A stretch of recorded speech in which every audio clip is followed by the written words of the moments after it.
Ngisacela ukubingelela nguMangothobane. Namhlanje ngizoveza nje nala mabhodlela ama-2 engihlale ngiwaveza. Leli lokugeza. Leli bhodlela leli ibhodlela lani lokugeza, lokuhlambulula isigezo lesi. Uyageza. Diliza amathunzi amnyama, diliza konke. Nichitho ini ngiyachazela ukuthi ulisebenzisa kanjani emfuleni mawusufikile. Leli elokuvula inhlahla, leli elokufuna inhlahla yakhe ibuye ebheke. Leli lokuvusa inhlahla ethongeni nakuwe imbala ngoba omunye inhlahla kuyenzeka ukuthi uzalwa nje inhlahla yavala kubaba wakhe noma yavalwa umama wakhe.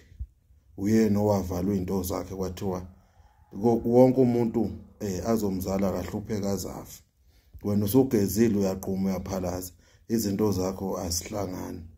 Kanti lento ayivalwa ngakuwe ivalwe kumzali wakho.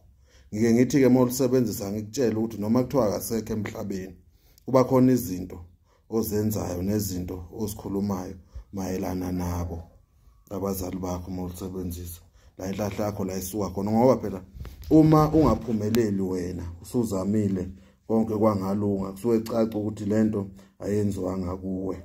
Ubuthakathi bayakwazi ukuthi befake kumzali kuthiwa lonke igazi lakhe wonke umuntu ozozalwa nguwe akangaphumeleli. Vele wena usuzalwa usunalezo bopho lezo. Vele into zakho vele seyivalekile uzalwa nje. Yabo sengisho ukuthi yasiza kakhulu nalapho. Enye into engizocela ukuthi ngichaze. Kunabantu ke ngibanikile lamabhodlela beza bazowalanda ngabathumelela ngabakhoriyela ngophepha. Lamabhodlela ke mawulisebenzisa ithongo liyakhuluma kuwe likutshele straight inqwaba bangakufakaza lokho.